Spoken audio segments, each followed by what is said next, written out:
എന്തൊക്കെയുണ്ട് വിശേഷങ്ങൾ? എല്ലാവർക്കും സുഖം തന്നെയല്ലേ? ഞങ്ങളിവിടെ സുഖമായിരിക്കുന്നു.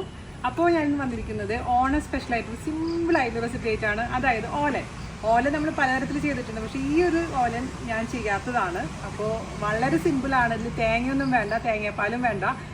എന്താ പറയുക, കണ്ണടിച്ച് തുറക്കുമ്പോഴേക്കും തയ്യാറാക്കാൻ പറ്റുന്ന സൂപ്പറായിട്ട് ഓലനാണ് കേട്ടോ. അപ്പോൾ നിങ്ങൾ തയ്യാറാക്കി നോക്കാൻ മറക്കരുത്. നമ്മുടെ വീണാസ് കറി പോലെ സ്പെഷ്യൽ ആയിട്ടുള്ള സദ്യ റെസിപ്പീസും ഫോളോ ചെയ്യാൻ മറക്കരുത്. അപ്പോൾ ഒട്ടും താമസിച്ചിട്ട് നമുക്ക് എങ്ങനെയാണ് രുചികരമായിട്ടുള്ള മത്തങ്ങ പയർ ഓലൻ തയ്യാറാക്കാം എന്ന് നോക്കിയിട്ട് വരാം. ഓക്കെ, അപ്പോൾ നമ്മളിന്ന് തയ്യാറാക്കാൻ പോകുന്നത് ഒരു സിമ്പിളായിട്ടുള്ള ഓണം റെസിപ്പിയാണ്, ഓണസദ്യ റെസിപ്പിയാണ്. അതായത് ഓലൻ പല വിധത്തിൽ നമുക്ക് തയ്യാറാക്കാൻ പറ്റും. പക്ഷേ ഈ ഓലൻ്റെ പ്രത്യേകത എന്താണെന്ന് വെച്ച് കഴിഞ്ഞാൽ ഇതിൽ തേങ്ങാപ്പാൽ വേണ്ട എന്നുള്ളതാണ്. വളരെ ഈസി ആയിട്ട് കണ്ണടച്ച് തുറക്കുമ്പോഴേക്കും റെഡിയാവുന്ന ഒരു ഓലൻ. അപ്പോൾ ഞാൻ ഇന്ന് അമ്പലത്തിൽ പോയിട്ടുണ്ടായിരുന്നു. നമ്മൾ കുമരഞ്ഞിറ ഭഗവതി ക്ഷേത്രത്തിൽ നമ്മുടെ വകയായിരുന്നു അന്നദാനം. അപ്പോൾ അവിടെ പോയി ഭക്ഷണം കഴിച്ചപ്പോഴാണ് ഈ ഒരു റെസിപ്പി എനിക്ക് കിട്ടിയത്. ഞാൻ അവിടുത്തെ ആളോട് ചോദിച്ച് മനസ്സിലാക്കിയതാണ്. അപ്പോൾ ഞാൻ ആദ്യം ഇതിന് കളറൊക്കെ കണ്ടപ്പോൾ വിചാരിച്ചത് ഇതൊരു എരിശ്ശേരി ആണെന്നാണ്. അപ്പോൾ എരിശ്ശേരി അല്ല, അവർ ഓലൻ വിളമ്പു എന്ന് പറഞ്ഞപ്പോഴാണ് ചോദിച്ചത് എങ്ങനെ ഇത് ഓലനായിരുന്നു. അപ്പോൾ പറഞ്ഞതാണ് ഇതാണ് ഞങ്ങളുടെ ഓലൻ എന്ന് പറഞ്ഞിട്ടാണ് അങ്കിള് നമുക്ക് റെസിപ്പി പറഞ്ഞു തന്നത് കേട്ടോ. അപ്പോൾ നമ്മളെ രീതിയിൽ ഓലൻ എന്ന് പറയുമ്പോൾ ഇതിൽ തേങ്ങാപ്പാൽ ചേർക്കാറുണ്ട്. ഇതിൽ തേങ്ങാപ്പാലൊന്നും ഇല്ലാത്ത ആർക്കും പെട്ടെന്ന് തയ്യാറാക്കാൻ പറ്റുന്ന ഒരു ഓലൻ. ഓക്കെ, അപ്പോൾ നമുക്കത് എങ്ങനെയാണ് തയ്യാറാക്കാമെന്ന് നോക്കാം. അപ്പോൾ നമ്മുടെ അമ്പലം സ്പെഷ്യൽ ഓലൻ ഉണ്ടാക്കാൻ വേണ്ടിയിട്ട് ആവശ്യമുള്ള സാധനങ്ങൾ: മത്തങ്ങ, നല്ല പഴുത്ത മത്തങ്ങ ആയിരിക്കും പ്രത്യേകിച്ച് ശ്രദ്ധിക്കണം കേട്ടോ. നല്ല മൂത്ത മത്തങ്ങ ആണെങ്കിലാണ് നല്ല ടേസ്റ്റ് ഉണ്ടാവുള്ളൂ. അല്ലെങ്കിൽ നമ്മൾ അധികം പഴുക്കാത്ത മത്തങ്ങ നിങ്ങൾക്ക് അഥവാ കിട്ടുകയാണെന്നുണ്ടെങ്കിൽ എന്താ ചെയ്യേണ്ടത്, അതിലേക്ക് ഒരു അല്പം ശർക്കരയോ പഞ്ചസാരയോ ചേർത്ത് കൊടുത്താൽ മതി. 2 കപ്പ് മത്തങ്ങയാണ് എടുത്തിരിക്കുന്നത്. ഇതിൻ്റെ തൊലിയെല്ലാം കളഞ്ഞ് നന്നായി വാഷ് ചെയ്തിട്ടുള്ള മത്തങ്ങയുടെ പീസസ് ആണ് കേട്ടോ. ഇത് നമുക്ക് മാറ്റി വയ്ക്കാം. പിന്നെ ഞാനിവിടെ എടുത്തിരിക്കുന്നത് പയറാണ്. അതായത് നമ്മുടെ ഉണക്കപ്പയറില്ലേ, സാധാരണ എരിശ്ശേരിയൊക്കെ ഉണ്ടാക്കുമ്പോൾ എടുക്കുന്ന പയർ. അപ്പോൾ ഇത് ഞാൻ വെള്ളത്തിലിട്ട് വെച്ചിട്ടുണ്ടായിരുന്നു. 1 മണിക്കൂറോളം വെള്ളത്തിലിട്ട് കുതിർത്തതിന് ശേഷം കുക്കറിൽ ഒരു 4-5 വിസിലടിച്ച് റെഡിയാക്കി വെച്ചിരിക്കുന്ന പയറാണ്. പിന്നെ പയർ ഒരുപാട് അങ്ങ് വെന്തുടഞ്ഞു പോകണ്ട, ഇങ്ങനെ പ്രസ് ചെയ്യുമ്പോൾ പ്രസ് ആവണം. അതേസമയം ഇങ്ങനെ കുഴഞ്ഞു പോകാനും പാടില്ല. മത്തങ്ങയാണ് നന്നായിട്ട് ഉടഞ്ഞിരിക്കേണ്ടത്, അത് മാത്രം ഒന്ന് ശ്രദ്ധിച്ചാൽ മതി. അപ്പോൾ നമുക്ക് റെഡിയാക്കാൻ തുടങ്ങാം. അപ്പോൾ ഞാനിവിടെ നാട്ടിലായതുകൊണ്ടാണ് കൽച്ചട്ടിയിൽ തയ്യാറാക്കുന്നത് കേട്ടോ. അപ്പോൾ കൽച്ചട്ടി ഉണ്ടെങ്കിൽ അതായിരിക്കും ഏറ്റവും ബെസ്റ്റ്. അതല്ലാന്നുണ്ടെങ്കിൽ കുക്കറിൽ തയ്യാറാക്കാം. കുക്കറിലാണെങ്കിൽ 2-3 വിസിലടിക്കുമ്പോഴേക്കും ദാന്ന് പറഞ്ഞ് പണി കഴിയും. അപ്പോൾ നമുക്ക് ഈ മത്തങ്ങയുടെ പീസസ് കൽച്ചട്ടിയിലോട്ടോ അല്ലെങ്കിൽ കുക്കറിലോട്ടോ ഇട്ട് കൊടുക്കാം. അതിലോട്ടൊരു അല്പം മാത്രം ഉപ്പ് ചേർത്ത് കൊടുക്കാം. ഞാൻ പയർ വേവിച്ച സമയത്ത് ഉപ്പ് ചേർത്തിട്ടുണ്ടായിരുന്നു.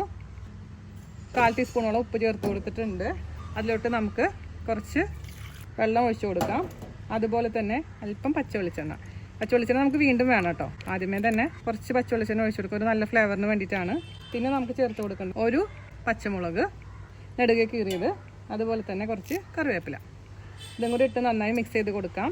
അതിനുശേഷം അടച്ച് വെച്ചിട്ട് നമുക്ക് നന്നായിട്ട് ഈ മത്തങ്ങ കുക്കാവുന്ന വരെ വെയിറ്റ് ചെയ്യാം മീഡിയം ഫ്ലെയിമിൽ. അപ്പോൾ നമുക്കത് മൂടി വെച്ചിട്ട് വേവിക്കാം കേട്ടോ. അപ്പോൾ നമ്മുടെ മത്തങ്ങ നന്നായി കുക്കായിട്ടുണ്ട് കേട്ടോ. ഇടയ്ക്കിടയ്ക്കൊന്ന് ഇളക്കി കൊടുക്കാൻ മറക്കരുത്, അല്ലെങ്കിൽ അടി പിടിക്കും. കുക്കറിലാണെങ്കിൽ കുഴപ്പമില്ല. അപ്പോൾ വെള്ളമൊക്കെ വറ്റി തുടങ്ങിയിട്ടുണ്ട്. നന്നായിട്ട് അങ്ങ് ഉടച്ചു കൊടുക്കാം കേട്ടോ. ഞാനിപ്പോൾ ചെറിയൊരു ക്വാണ്ടിറ്റിയിലാണ് ചെയ്യുന്നത്. നന്നായിട്ട് അങ്ങ് ഉടച്ചു കൊടുക്കാം കേട്ടോ.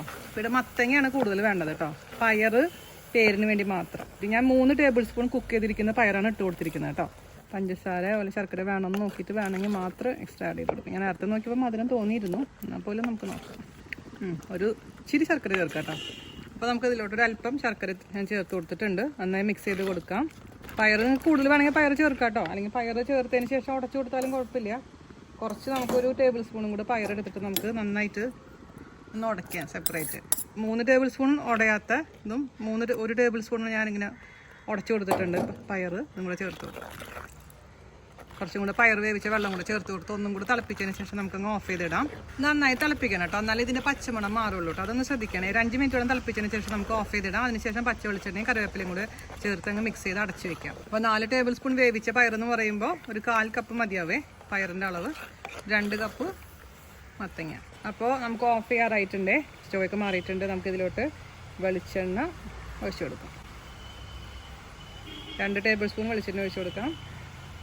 വേറെ ഒരു താളിക്കലൊന്നുമില്ല കേട്ടോ, സുഖമായാണ് അതുണ്ടാക്കാൻ. കറിവേപ്പിലയും കൂടി ഇട്ട് കൊടുക്കാം. മിക്സ് ചെയ്യാം. വെളിച്ചെണ്ണ അത്യാവശ്യം വേണം കേട്ടോ, എന്നാൽ മാത്രമേ ടേസ്റ്റ് ഉണ്ടാവുള്ളൂ. നമുക്ക് അടച്ച് വയ്ക്കാം. ഒരു 5 മിനിറ്റ് കഴിഞ്ഞതിന് ശേഷം ഞാൻ രുചിച്ച് നോക്കാം. അപ്പോൾ ഞാൻ 5 മിനിറ്റ് കഴിഞ്ഞപ്പോൾ കറി തുറന്ന് നോക്കിയിട്ടുണ്ട്. ടേസ്റ്റ് ചെയ്ത് നോക്കി, സൂപ്പർ ആയിട്ടുണ്ട് കേട്ടോ. അവിടെ കഴിച്ച അതേ രുചി കിട്ടിയിട്ടുണ്ട്. പിന്നെ ഞാൻ പറഞ്ഞ പോലെ മത്തങ്ങയ്ക്ക് മധുരം ഇല്ലെങ്കിൽ ശർക്കരയോ പഞ്ചസാരയോ ചേർക്കാനും മറക്കരുത്. അപ്പോൾ എല്ലാവർക്കും നമ്മുടെ ഓലൻ ഇഷ്ടപ്പെട്ടു എന്ന് വിശ്വസിക്കുന്നു. തയ്യാറാക്കി നോക്കാൻ മറക്കരുത്. ഈ ഓണത്തിന് സ്പെഷ്യലായിട്ട് തയ്യാറാക്കി നോക്കണം. വളരെ എളുപ്പമാണെന്ന് മനസ്സിലായാലും ഒന്നുമില്ല, നിങ്ങൾക്ക് എന്താ പണിയില്ലാത്തൊരു ഓലനാണ്. അപ്പോൾ ഫീഡ്ബാക്ക് പറയാനും മറക്കരുത് കേട്ടോ. അപ്പോൾ എല്ലാവർക്കും ഒരു അടിപൊളിയായ ഓണം ഞാൻ ആശംസിക്കുന്നു. അപ്പോൾ അടുത്ത സൂപ്പർ ആയിട്ടുള്ള റെസിപ്പി ആയിട്ട് വരുന്നവരെ നന്ദി, നമസ്കാരം. താങ്ക്